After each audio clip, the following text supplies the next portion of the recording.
Mga baligyang pagkaon sama sa lechon ug prutas mo'y patok kaayo sa gawas sa samang dito sa Barangay Kansohong ug sa Barangay Tangke, Dakbayan sa Talisay. Ano ang report ni Femari Dumabok? Gawas sa naandad nga makita ang mga buwak ug kandila nga gipangbaligya sa gawas sa mga sementeryo sa Kansohong ug Tangke sa Talisay City. May mga baligya usab nga mga pagkaon sama sa lechon baboy. Pipila ka metros gikan sa entrance sa Kansohong Public Cemetery. Alas 11 pa lang sa buntag, tulo na kabuok lechon ang nahali nining mamaligyaay. Matod sa mamaligyaay nga first time silang namaligya atol sa adlaw sa paghandom sa mga santos ug sa mga namatay. Nangyawat sila, ilabi na nga ang ilang pagulagway nga ang kalagkalag di ilang paghandom apan susama usab sa piyesta nga sa ulugon. Naghandom gito sa mga kalag o nakuha na naging na siya na tradisyon na gid sa mga kanang mga Katolik o i-celebrate ang kalag-kalag. Kung may celebration,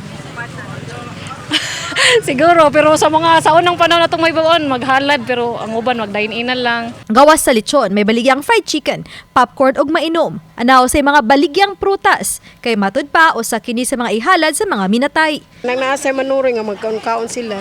Ano? Ya, importante jud ni ang prutas ug ang kaning waingani. Pwede na itabo ma'am nga mapalit ko og prutas kay mo ilahang kinahang. Ihalad usahin mo. Mamalit sila diri ihalad sa minteryo. Kining 15 anyos nga babae mihalad og pansit, hotdog og pritong saging sa lubong nga may paborito sa 2 anyos niyang manghod nga namatay na.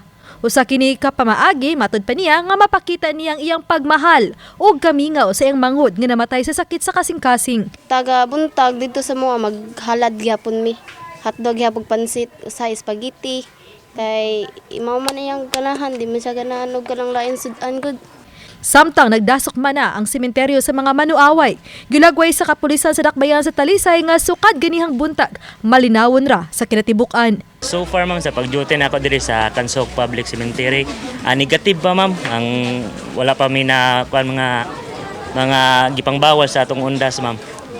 Okay pa lang ma'am, peaceful pa. Ang mga samang sa Talisay City bukas sugod sa alas 6 sa buntag hangtod na sa alas 12 sa tungang gabi, Nobyembre 1 ug Nobyembre 2. Uban ni Cleofer Lumayag, Femari Dumabok. Balitang Bisdak.